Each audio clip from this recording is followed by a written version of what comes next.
Hi, this is Ljt's Drive Time. Got a real special program for you today, but make sure you hit the like button, press subscribe, hit the bell to get your notifications from the channel that is giving you cutting edge news from the black community.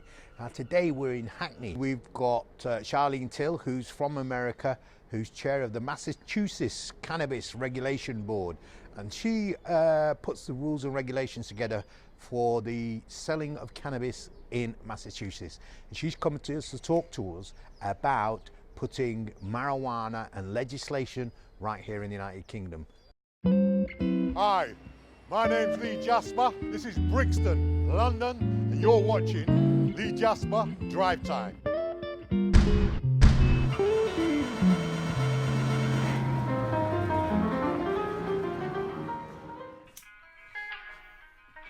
Yeah, People's Army, stand up, salute. Shout out man like Logic, yeah. Voices in my head, they ain't letting me sleep. I'm feeling torn like the Middle East and angry like a wildebeest. Eyes black like asleep, shit is getting deep now. Can't stop raging like Jay LaMotta. Piano player playing the position, now to make a difference. Tired of wishing for a different condition for our kids to live in. We're living on that. Transform is a charity and think tank that has been working for over 25 years looking at the problems of the illegal drug market and how we can go about creating a solution to that. And we believe in legally regulated and controlled markets. So this is essentially putting doctors, pharmacists, licensed retailers in control of the drugs market rather than organised criminals. We know that cannabis legalisation is coming to the UK and it's going to come quickly. And we are here today because of the importance of incorporating a social justice agenda, ensuring that those communities that have been most impacted by current drug policies are really put at the heart of future policy making and are put centre stage so that we can make the market more equitable. I think we can see a massive shift over the last few years really, from a sort of almost universal international consensus that prohibition is the way forward, and we've now been having that experiment for well over 50 years, and frankly on all indicators it's massively failing, whether you're looking at levels of overdose, which are currently in the UK at record levels, to mass criminalisation, to the pure economics of how much money we're investing in fighting this drug war. I think there is absolutely a growing recognition that what we're doing simply isn't working, and what we need to do is something that's radically different. And so really what we're talking about is going that rather than dealing with drugs through the criminal justice system, what we need to do is look at it through a health lens. We need to put people who have issues with drugs need to be treated by doctors. They don't need to be put in prison. You know, we've fundamentally been looking at this issue through the wrong lens, and I think there is an absolute appetite now and a recognition of this fact and an appetite to make change happen. Well, I think it's always essential to have the statistics and the evidence that shows what we're doing and is evaluating constantly the impact of policy. That I think is a fundamental thing. Do I think facts always change policy? I run a campaign called Anyone's Child. This is all about telling the real human stories. I think human stories can change policy. I think that the issue of drugs has been so stigmatised and so pushed to one side in our society that it's only when we start to tell the very real stories of the people that are impacted that we can start to make people think differently about that. And we are starting to see that work as a tactic. In Canada, I went there with a mother who'd lost a daughter to an opiates overdose. When the Canadian government announced that they were going to change their policies on cannabis, she was mentioned as the reason for convincing the health minister that they must do something differently. So I know that stories go to the centre stage of policy making. We're watching that in the UK too. In parliamentary debates over the last few years, they're referencing back to families that have been impacted and using this as a political cover to start talking about why we need to change drug policy. Well, I wish it was more prevalent, to be honest, and I fear it's down to massive stigmatisation. I mean, we had 50 years of this policy, which is a very easy message, right? It's drugs are bad, let's ban them, right? What we're trying to do is present a more complicated case around why the merits of legalisation, and I think that messaging has been not got across necessarily, and people are reluctant to speak out on how they've been impacted, and that is something I'm very, very eager to start addressing and to hear some of those stories, because I think they are very powerful narratives and I think people need to hear them. I don't think legalisation is a panacea to all the woes of society. I think that would be a very naive belief. But I also think there are great opportunities for legalisation. I've spent a lot of time as an activist over in America. I think the debate's very different over there. It's my perception. The black voice is much louder, it's much more vocal. It is centre stage to the majority of discussions, whereas I return to the UK and that voice isn't there. And I think that's what this event's really about, is how can we mobilise the black community? This is clearly an issue where disproportionate impacts are being felt by the community. And we need to hear those stories. We need that voice to be vocal. And frankly, I think the BAME community needs to be at the table as policy is devised and implemented, if we really want to start making cannabis legalisation about social justice. And the time is now, because this is coming, and it's coming quick. Yeah. And if we don't mobilise, then I honestly believe that the corporate interests will rule and social justice will be cut out of the equation. The takeaways from today's meetings are, first and foremost, cannabis legalisation is going to be a reality. Second of all, how do we mobilise the BAME community? I think, we've got a positive story to tell. This can be addressed. In New York, they recently passed there was a ballot to legalise cannabis, and it failed not because there wasn't popular support for cannabis legalisation, because it didn't incorporate it enough of a racial justice position. Now that is really, really brilliant progress. Absolutely. But it does show that if we fight and those positions and arguments are understood, then progress can be made. And this is a positive time, because we're at a point when policy will be made. There's a great opportunity there.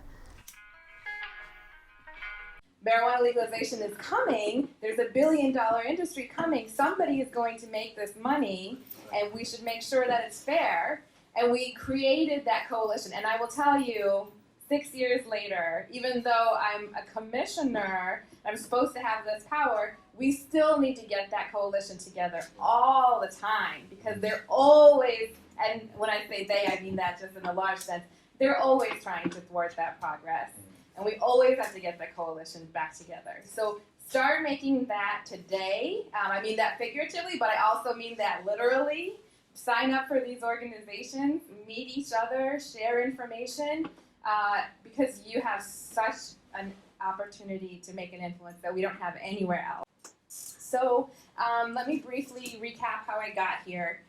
So the Cannabis Control Commission is the agency in Massachusetts that is in charge of implementing legal marijuana. So we make all of the decisions about regulation, we license businesses, we register patients. It's about 60 people. And it's led by 5 commissioners. And under the law, because we demanded it, there are 5 different expertise areas that we represent, which are public health, public safety, business, regulation, and my seat, which is social justice. So every time we make a decision, we come from those 5 angles, and if social justice isn't adequately represented, then we change it until it is. Because under Massachusetts law, as the people demanded, that is part of our goal, that the affected communities have to be included in the industry and positively impacted. I did an interview with The Guardian earlier this week, and I explained some of our programs, and they really liked then they made it a headline, the idea that, I didn't use the word drug dealers, I used the word underground operators, but they made the headline, the UK is being advised by the Massachusetts Commissioner to include and recruit drug dealers into the legal marijuana industry, which is true, but it's actually much bigger than that. You look at a report like this, and it doesn't matter if you're in the drug trade or not, if you're part of an over-policed community, and I don't need to tell you this, you have been affected in a way where if we're going to have responsible regulation of cannabis, it's not just about labeling and packaging and testing, it's about acknowledging. You have to be ready, if you care about this, to be at the center of the conversation now, to frame this from the beginning. And if you're willing, if you're able to stand up and say, I'm part of this community, here's the data, and legalization won't move forward unless it's fair. So specifically Black and Latino people and people from geographically identified areas with higher rates of arrest and incarceration, people with drug convictions, and parents and spouses of people with drug convictions are all part of this program that we call the equity program. Those groups that I mentioned are part of the equity program, where you get technical assistance, you get exclusive access to certain types of licenses, and you get fee waivers, and you get other benefits until we meet this goal of including disproportionately harmed communities in the industry, and we will keep measuring it because it's not about the right talking points and the right words, it's about the actual number and the economics. I'll just tell you from experience that there's something really special about cannabis regulation where it's very disorienting to the existing elites, corporate establishment, the general machine, because there's no playbook. And because everywhere that has legalized cannabis, it's been done truly by the people, not by politicians. Politicians have been dragged along for the ride, and they don't even really understand what's going on. And I've been in a lot of these different places and seen it happen. Take advantage of that disorientation and take advantage of that vacuum, because there will be a point where it's clear that legalization is going to happen, and people will be looking around at each other like, what's going on here? What's the example? Looking for information. My job description to ensure that there's social justice and legalization in Massachusetts, and I think it's as important everywhere else. So I offer all the information that I can to all of these organizations. So I would really encourage you to try and move away from the idea of pro-legalization versus anti-legalization, or pro-cannabis versus anti-cannabis, and look instead at the states that have legalized and think about how they've regulated, because that's really what will determine the impacts of the policy. Well, it's a relevant conversation, and it has been for 20 years. But by and large, I would argue that it's been predicated by white middle class men and women who have owned this space, and through their lens of drugs policy, it's never really reflected our concerns. That's right. And I think as a result, when you see about the need to decriminalize marijuana, which I think is right, but it's never seen through the racial lens, and as such then, it's never tackled what I would argue, and you would argue, was the institutional deficit, the institutional racism, if you like, that has driven a punitive drugs policy disproportionately directed at people of color. It's massive. It's not just employment, it's education, it's housing, it's right across the piece. I remember 10 years or so ago when I was in the Equality and Human Rights Commission dealing with stop and search, and I sat with the then Minister for Policing, and he said to me, the reason why we do stop and search is because these are hot spots. These are hot spots. And I said to him, to his face, I said, if you go into the City of London or you go into the West End and you did a drugs raid, they then would become very quickly hot spots. But you don't. So it's a self-fulfilling prophecy. If you target black people and then decide this is where the drugs are, then you perpetuate those actions and say this is where the problem, ignoring, as a matter of fact, that large swathes of society are using recreational drugs, but they're getting a free pass, and it's black groups, it's black communities that are disproportionately targeted.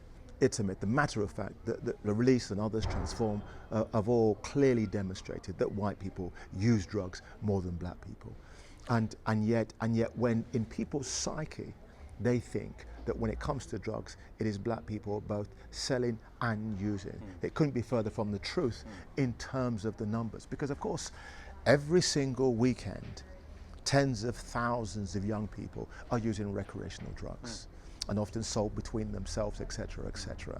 But the focus is on the small council estate where you get some dealers doing a little bit of dealing. That's where the focus is, that's where the narrative is, that's where the data is coming from.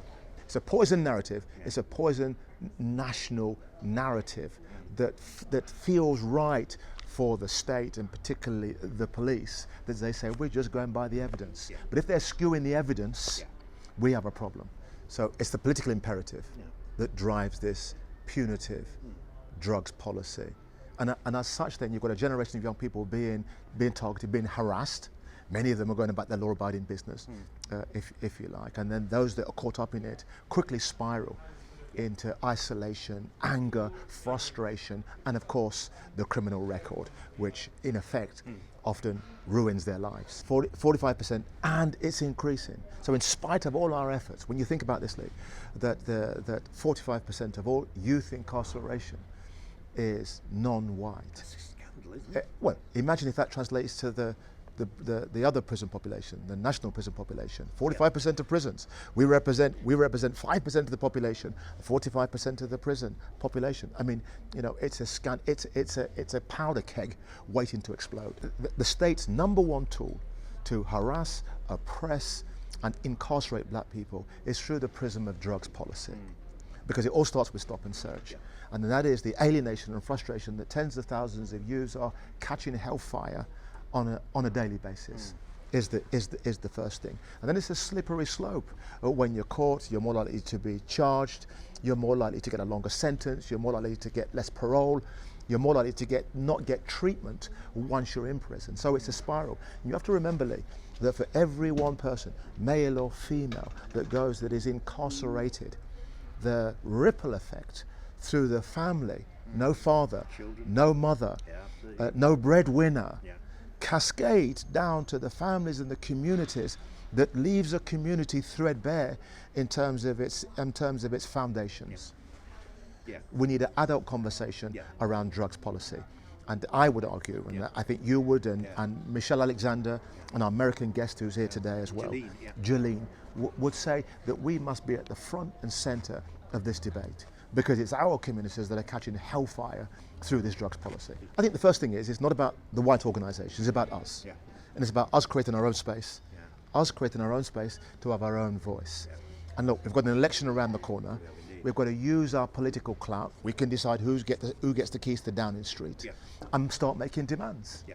And those demands must be, first and foremost, to the Mayor of London, to whoever gets the number 10 Downing Street, to the crime commissioners, that we need an adult conversation about drugs policy. Because if we have an adult conversation, we will not only take the oxygen out of the knife crime epidemic, because, you know, when you put drugs into a community and they're fighting over their territories, it's our people that die. Absolutely. And you know, whether it's in Brixton or whether it's in Edinburgh, people are dying because of this draconian drugs policy that doesn't see it through the prism of public health. We hope that the penny will drop for them, but if it doesn't, we've got to make it happen, Lee. Our community are demanding that we tackle knife crime and tackle some of the worst aspects that are causing hell in our communities. That's what they want. And we're told that this is the magic bullet. That's the problem. What we've got to do is we've got to say to the politicians, we want an adult conversation that deals with the problem, and not the headlines that make ministers look good. So you need a cause rather than symptoms. There you go. We've got to drive it, Lee. And you know, I'm pleased that once again you're down in the community. You know, we're down here in Hackney. We're down here with those activists, few in number, but doing great work. And we've got to inspire them. We've got to give them the tools. We've got to support them. We've got to make our case, you know, as ever. But with an election around the corner, I think we've got a great platform, Lee. First of all, we've got, as Jesse Jackson and Al Sharpton and others, we've always often got the moral authority, grounded, rooted in social and racial justice. Now we've got to take that with our activist DNA and translate it into effective action. Things need to be done, and here are a group of people, businesses, groups, individuals who commit to doing them. Put their own money into their own events. We fund everything ourselves. They're a self-help group in the Garveyite tradition of Marcus Garvey, and we're developing a whole legacy agenda for the development of young people coming through as young leaders. We need to build a social movement that is strong, A social movement that cannot be attacked by government, by raiding its headquarters, and jailing its leadership, because we have no leadership. Those that do, lead. Those that invest, lead. Those that put their own money in, lead. But to say who's the chair and who's the leader, that's like nailing jelly to a wall, baby. You can't do that. And neither can the state. So we've got a 21st century conception of our movement. It's intergenerational. So we're looking to develop the young leaders. Well, that means that we've got to get into a mode where we legacy build leadership amongst young people so that they can understand some of the mistakes that we made. We're interested in creating a core black economy.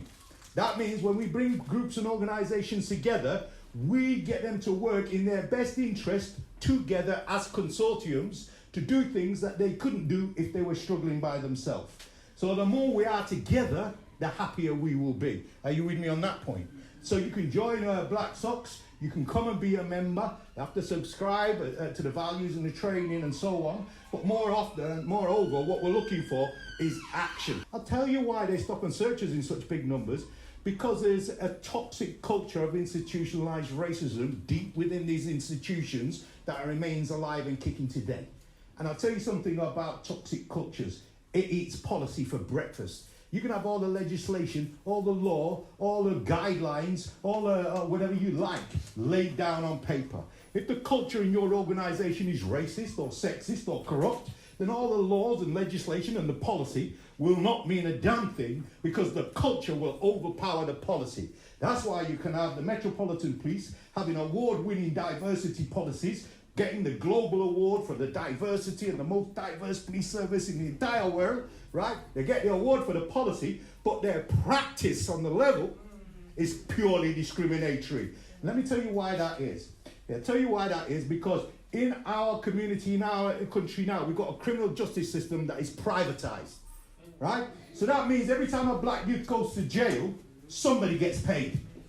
The jailer gets paid. The policeman gets paid. The judge gets paid. The architect of the jail gets paid. The jailer gets paid. The probation officer gets paid when he comes out. It costs you 50 grand to keep that child in jail, but it costs you 35 grand to send him to Eton College or Oxford University for a year. But they prefer to pay the 50 grand to all of their, prison industrial business colleagues, rather than give it to us so that we can take kids off the street and send them to Cambridge University or open our own university or whatever it would be. So what you have is that black youth have become commodified. You're worth more in jail than you are on the road. On the road, you're costing them money. They don't have to pay your benefit, but once they put you in jail, everybody feeds off that. Everybody feeds off that.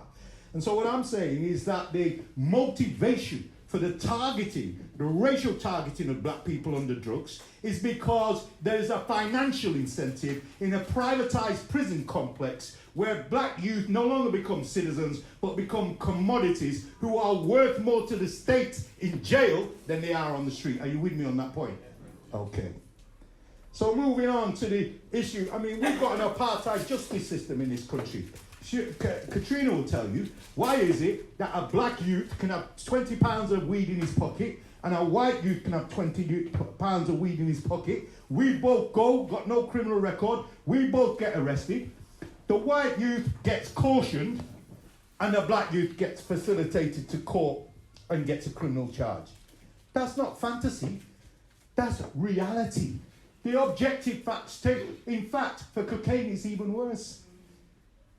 You're something like 70% more likely to be charged with cocaine if you're black and a first-time offender than you're white. That means black youth are being force-fed into the system at a lower level of evidential base than their white counterparts. And they say it's all justified by knife crime and gun crime, drug crime.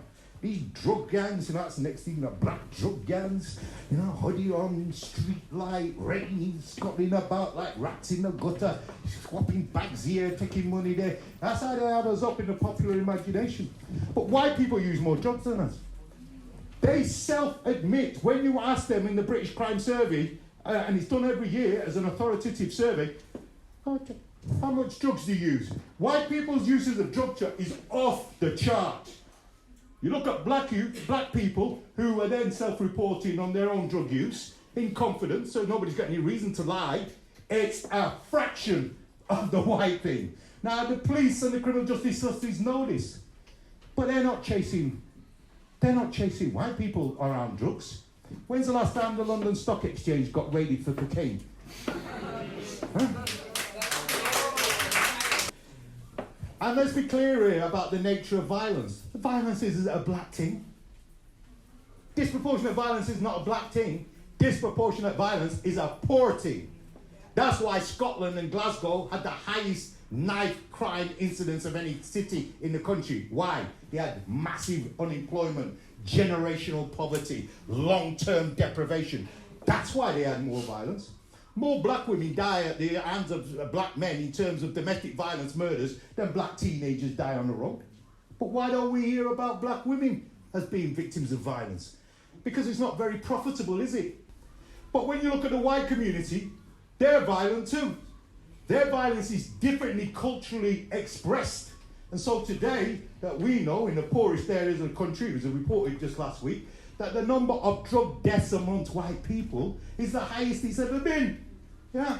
Now, our culture, right, doesn't go in for that. Our culture is somewhat more different. But the expression of our poverty is through competition around a multi-billion-pound drug industry that is coterminous with the areas we live. Brixton Market is selling drugs today. Dalston Market is selling drugs tonight. Handsworth is selling drugs tonight. Toxteth is selling drugs tonight. Moss Side is selling drugs tonight. Because the same areas we live are also the areas with the biggest open market drug, some of the biggest open market drugs. So of course in an area like London, you're going to get man fighting over turf because there's more money in London. It's not like Liverpool. Liverpool, or everybody, most people are poor. So, you know, they've got a different kind of economy. We're living in the richest capital in the country. And so the stakes are higher. The money's higher. Everything's higher. What's the average black youth unemployment in this country? What's it in London? What is the average black youth unemployment rate in London? 55%. That's higher than the Palestinian youth unemployment rate on the West Bank, Gaza today. We've created a culture of violence amongst our young people, which means that random violence out there now is completely contagious. Because the thing is about violence, it is contagious.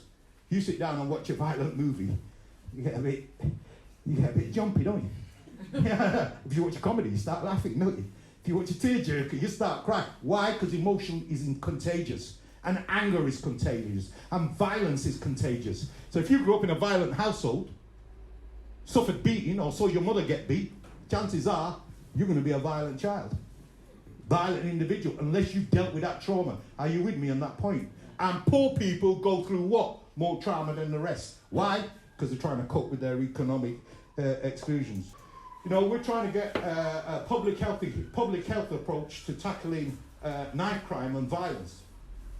And that requires us to create a core economy. I can't tell these youths to put down what they're doing and I ain't got nothing else for them to pick up. I've got to find alternative economic pathways for them to do it.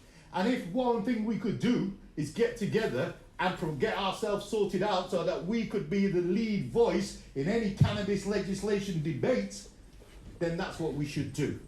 Because Lord knows, nobody knows cannabis like we know. We went to drugs policy forums for about 2 years. You know what? Katrina's absolutely right. No black people in the room. Got white people saying, oh, what we need to do for disproportionate stop and search. Got no clue. There's no black people in the room. There should be nothing about us without us. Yes.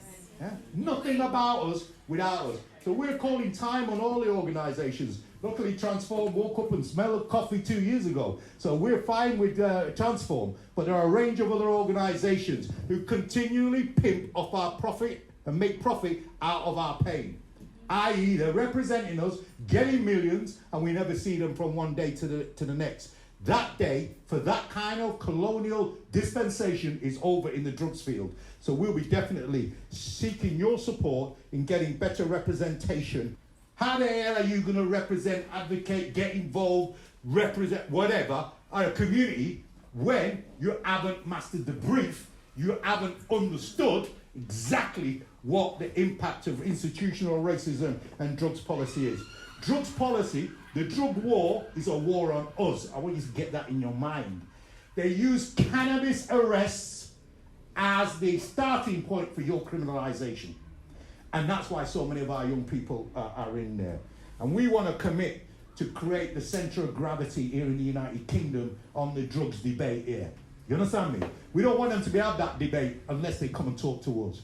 But to do that, we need you to get involved with Black Sox. We need you to get involved with all our organisations. Organisations like the Manhood Global Academy, you see Davis over there. Organisations like Father to Father here in Hackney, or Code 7 over in Lambeth, or any of the other grassroots organisations who are all part of the Black Sox family.